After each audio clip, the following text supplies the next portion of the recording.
एक शहर में कालू नाम का चोर रहता था। वह रात के समय चोरी करता था। चोरी करते समय कालू बहुत होशियारी से काम लेता था। घर में उसकी पत्नी कोमल और एक 5 साल का बेटा था। एक दिन वह एक घर में चोरी करने जाता है। तभी उसने देखा एक कमरे में एक बॉक्स रखा है। चोर झट से उस कमरे में पहुंच जाता है। कमरे के अंदर जाकर वह बॉक्स को गौर से देखता है। पुराना सा जंग लगा हुआ बॉक्स था। चोर सोचता है इसमें क्या ही होगा, कबाड़ा ही होगा कुछ। कहीं इसे खोलने के चक्कर में घर वाले जाग गए तो बहुत मार पड़ेगी। कालू वापस चल देता है, लेकिन जैसे ही दरवाजे के पास पहुंचता है उसके मन में फिर से लालच जाग जाती है। वह दौड़कर बक्से के पास दोबारा आता है। तभी उसकी नज़र उस पर लटक रहे भारी भरकम ताले पर पड़ जाती है। कालू, अगर इस ताले को तोड़ दिया तो घर वाले उठ जाएंगे, और एक काम करता हूँ, इस बॉक्स को अपने साथ ही ले चलता हूँ। ये सोचकर कालू बॉक्स को अपने साथ लेकर अपने घर आ जाता है। घर पहुंचकर कालू बाकी चोरी का माल एक साइड रखता है और बॉक्स को एक साइड रख देता है। बहुत देर मेहनत करने के बाद जब बॉक्स खुलता है तो उसमें से एक बड़ी सी किताब निकलती है। उसे देखकर कालू का माथा पीट लेता है। कालू, हे भगवान, इस रद्दी सी किताब के लिए मेहनत करवा दी, इसे तो कोई कबाड़ी भी नहीं खरीदेगा।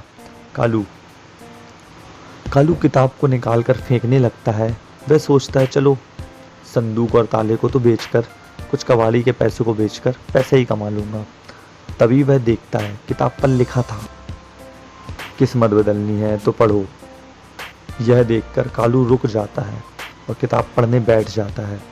किताब के पहले पेज पर लिखा था, तेरी 3 इच्छाएं पूरी कर दूंगी, लेकिन बदले में इच्छा की कीमत चुकानी पड़ेगी। कालू पहला पेज पलटता है। उस पर लिखा था, इस किताब को जहाँ से लाया है वहीं रखा, नहीं तो बर्बाद हो जाएगा। ठीक उसके सामने के पेज पर लिखा था, अपनी पहली इच्छा बता, लेकिन कीमत चुकाने के लिए तैयार रहना। कालू पेज पलटता है। उस पर लिखा था, धन चाहिए, स्त्री चाहिए, अमर होना है। कालू सोचता है पैसा तो कितना भी कमा लूँगा, लेकिन अमर हो जाऊं। वह अमर होने के लिए उंगली रखता है। फिर वह अगला पेज पलटता है। उस पर लिखा था, तेरी इच्छा पूरी होगी, तू अमर हो गया। दूसरी इच्छा के लिए पेज पलट। फिर पेज पलटता है। कालू, ऑप्शन 1 धन चाहिए, 2 राजपाट चाहिए, ऑप्शन 3 स्त्री चाहिए। कालू धन मांग लेता है। फिर धन पर उंगली रख देता है। फिर अगला पेज पलटता है। उसमें लिखा होता है, तेरा घर धन दौलत से भर जाएगा। ओके। कालू बहुत खुश हो जाता है। फिर वह तीसरा पेज पलटता है। उस पर लिखा था, राजपाट चाहिए, सुंदर स्त्री चाहिए, या तीनों इच्छा से छुटकारा पाना है। कालू इस बार राजपाट पर उंगली रख देता है। वह अगला पेज पलटता है। उस पर लिखा था, तुझे कल राजगद्दी मिल जाएगी। अब कीमत चुकाने के लिए तैयार रहे। पेज पलटता है। कीमत चुकाने के लिए अगला पेज पलट। कालू जैसे ही अगला पेज पलटता है, उस पर लिखा था, मुझे तेरा बेटा चाहिए। यह पढ़कर कालू रोने लगता है। कालू, हे भगवान, जब बेटा ही नहीं रहेगा तो अमर रहकर क्या कर लूँगा। वह जल्दी से दूसरा पेज पलटता है। उस पर लिखा होता है, तेरी पत्नी चाहिए।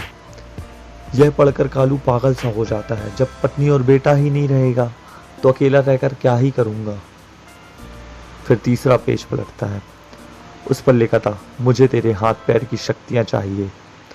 यह पढ़कर वह देखता है उसके हाथ पैर उठ नहीं रहे। कालू की आंखों से आंसू बह रहे थे।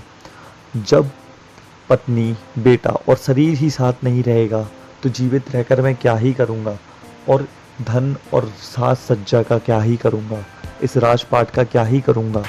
वह ज़ोर ज़ोर से चिल्लाने लगता है, मुझे कुछ नहीं चाहिए, मुझे कुछ नहीं चाहिए। तभी उसकी पत्नी उसे नींद से जगाती है। पत्नी, क्या हो गया, आपको ठीक तो हो? कालू, वो बक्सा और किताब कहाँ है, उसे फेंक दे। पत्नी, कौन सा बक्सा, कौन सी किताब? कल तो तुम चोरी करने के लिए गए ही नहीं, रात भर सोते रहे। मैंने पहले भी कई बार गलत काम करने के लिए मना किया है, लेकिन तुमको तो चोरी करना है, चोरी करने के अलावा कुछ सूझता ही नहीं है। कालू, मैं अब कभी चोरी नहीं करने जाऊंगा, मेहनत से पैसे कमाऊंगा।